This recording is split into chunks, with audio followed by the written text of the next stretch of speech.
Pessoal, agora vamos dar mais um passo em direção ao diagnóstico do momento do liderado. A gente vai dar agora o passo relativo à competência. Vamos separar essa parte somente de competência e vamos ver o que é competência. Como é que a gente consegue diagnosticar e dizer sim ou não para a competência para aquele liderado na tarefa. A gente vai ver também como é que dentro de todos os quadrantes a competência está distribuída, ou seja, o nosso eixo direito e o nosso eixo esquerdo. Tá? Qual que é o objetivo então dessa nossa aula? É entender a fundo competência e conseguir falar, agora eu sei responder sim ou não para a competência. Porque de novo, aqui a gente vai dando um passo atrás do outro. Então aqui isolamos essa parte de competência e vamos focar inteiramente nela. Então a gente vai agora para diagnóstico de competência. Lembrando que competência a gente está falando do hemisfério esquerdo ou do hemisfério direito do nosso quadrante, tá? Ou seja, D1 ou D2 ou D3 ou D4. E a gente começa com as perguntas para diagnóstico. Quais são alguns tipos de perguntas que a gente pode fazer para conseguir diagnosticar competência? Um tipo de pergunta mais básico, mais prática até é: onde antes, na sua experiência, você conseguiu realizar essa tarefa com competência ou com sucesso? E aqui a gente vai estar diagnosticando, quando a gente fala de competência, qual que é a habilidade, então quais são as habilidades necessárias para executar essa tarefa e quais são os conhecimentos necessários para executar essa tarefa. Então pergunte, onde que antes ele teve sucesso em realizar uma tarefa como essa? Se for algum caso muito específico, de uma habilidade específica, pergunte onde antes você realizou, por exemplo, onde antes você conseguiu usar esse software com muito sucesso. E pede para contar detalhes. Veja, quando a pessoa tem competência, ela consegue usar inclusive termos técnicos, ela consegue explicar especificamente o que acontece. E se você que é da área tem também conhecimento nisso, você vai conseguir diagnosticar se aquela pessoa tem competência ou não. Se por acaso você está vendo que tem competência, vá afunilando cada vez mais essa pergunta. Então pergunta para ela um caso de sucesso, qual foi a ação que ela fez especificamente para aquela tarefa que trouxe esse sucesso. Porque quem realmente sabe e tem competência alta para executar uma tarefa, sabe dizer exatamente qual que é a diferença que faz a grande diferença para trazer sucesso. Então pergunte qual que foi uma ação que você fez nesse caso anterior que trouxe o sucesso. E fique de olho e vê o que ele traz aí. Segundo algumas teorias de aprendizagem, uma das grandes formas de ter uma aprendizagem completa, onde você mais aprende, é quando você chega num nível onde você consegue ensinar. Então uma pergunta ótima para se fazer, até para ver o nível de competência dentro dessa tarefa é: você conseguiria ensinar alguém a fazer isso? Mostre-me.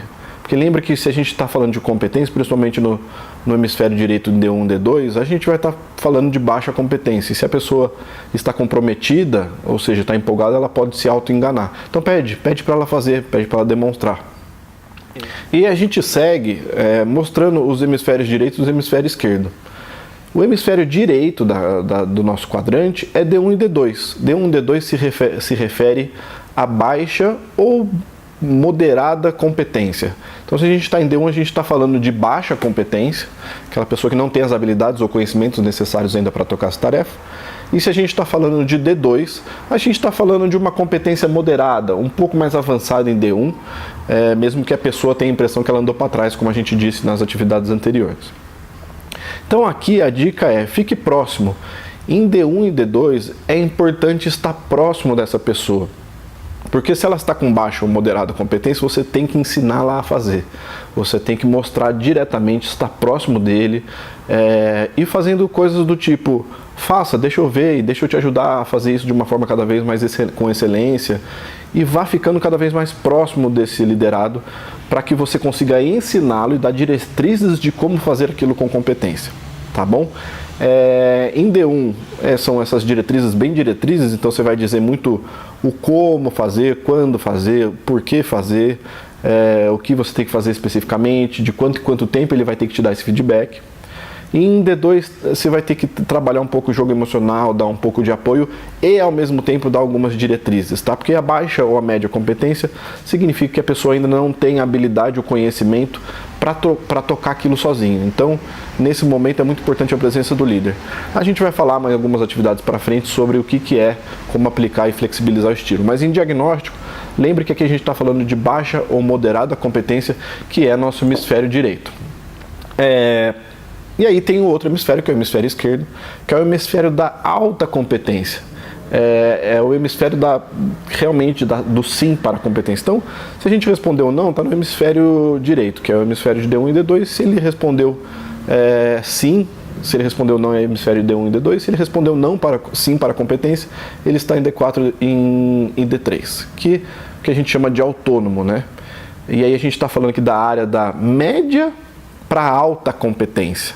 Por que média ou alta competência? Em D3, essa pessoa já tem a competência para executar aquela tarefa, ela não precisa mais de alguém dando diretrizes tão diretas assim, tão próxima. Mas ela ainda tem algumas coisas que está deixando um pouco insegura. Lembra que aqui a gente vai ver mais para frente, a gente está falando de comprometimento baixo. Então ela já tem a competência, ela só não se sente ainda com essa competência lá no grau mais alto para ela seguir em frente. Então o que a gente chama de média competência, ainda não é uma competência absolutamente avassaladora de sair fazendo, tá? Em D4 não, em D4 a pessoa já tem essa competência, essa alta performance, e aí aqui a dica é sempre assim, mantenha a distância. Para alguém que tem alta performance naquilo que está fazendo em competência e comprometimento, não há por que ficar interferindo o tempo todo. Então aqui a gente chama de um pouco um líder mais invisível, né? Então aqui esse hemisfério é o hemisfério do lado que a gente chama aí de alta competência até média competência, se for D3.